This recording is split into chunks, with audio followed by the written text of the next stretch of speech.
Can I start by asking you about Liam Delap and whether you've spoken to him since Wednesday night, explained to him how you saw it from your point of view and what he had to say? No, but I don't need to speak with Liam. Anyway, I spoke with Liam, but Liam is he knows everything. He's aware of the situation.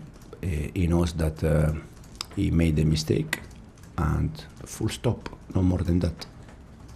Do you think the players appreciate you being as open and honest as you were on Wednesday night? This is a question for them. The problem is that when I say that there is no concern about red card, no concern. If I say that we need to avoid red card, it's we need to avoid red card.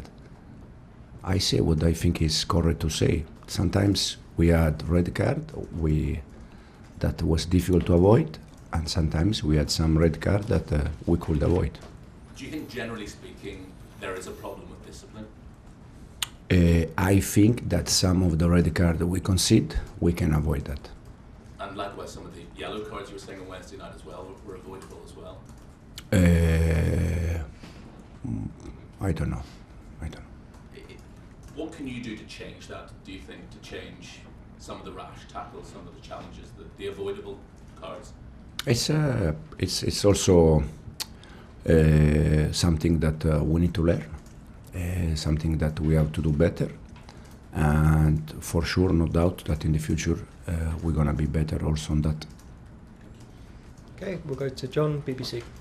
Just on that, have you sat the squad down, since Wednesday and said, this is getting a bit ridiculous now? Was it 6 red cards from 9 games, including your own? Have you sat them all down and said it's really something that's got to stop? Again, some of the red card we could avoid. Some of the red card is we cannot avoid. I mean, just slightly away from that, on Liam Delap, I mean, you said in the press conference on Wednesday, he's a player inside the pitch playing for himself, struggles to listen to things around him. So is it fair to say that he is quite a long way from being the player that you want him to be? Probably. I'm not from England, so sometimes when I try to translate from Italian to English, sometimes it's a bit different. Liam, when he's inside the pitch, it's more focused to do his battle against the central defender than the rest. This was what I was telling, I was trying to say after that game. And is that how you want him to play? There are 2 players in this team, 3 players in this team that I know them better than the rest.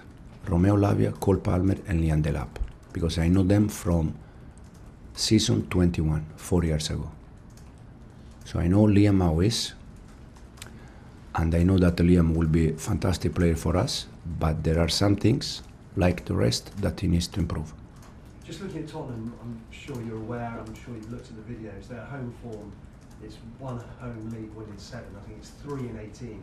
So there is without a doubt vulnerability there, isn't there, at home? But Tottenham, I think they are doing very good. They finished last season winning the Europa League. They start very good this season, and also because it's a derby, for sure will be a difficult game. Have you looked at why they are so poor at home in the league? I don't know. This is a question for them, to be honest. Thank you. We'll go to Soraya, PLP. Morning. Your left wingers I want to talk about. Garnacho scored his first goal against Sunderland. Then you got Gittins' amazing goal against Wolves and assisting in the game. You've mentioned previously that you actually tend to pick your attackers on how well they defend and their defensive attributes. What do you sort of think separates Gittins and Garnacho, and what do they contribute differently to the squad? They are both adapting to our the way we work every day. They are both doing well. This is what we want from our wingers, score goals and assist. And it's good to have both doing well, so we can choose one or the other one. A few weeks ago, I spoke to you about set pieces. You're scoring them so well, second highest in the league. We'll speak about the conceding part. You've conceded the most shots from set pieces as well. What issue do you think it is? Do you think it's physicality on the pitch and the players that you have? Because aerially winning your duels has not been there, or covering the critical zones? Or do you think it's a mentality thing, or the aggressiveness? I think that set pieces, you are going to score goals and you are going to concede goal. The reason why, because if we say that when we concede we are not strong enough, so why we score? I think set pieces, there are teams that they score more goals, less goals, but at the end set pieces you are going to score and concede goal because there are action that it's so difficult to defend. Lastly, just want to talk about one of the tactical tweaks that you do in games. Sometimes you move Lavia or Caicedo to join the centre backs. What's the rationale behind that, and what role do you want them to play when they move into the back line? Yeah, it depends a little bit how the other team press, where we can find space, where we can find solution. Sometimes it's also to move a midfielder from that area because it's traffic, many players there, so we want to move some players out from that area. And depends a little bit on the, as I said, on the other team how they press.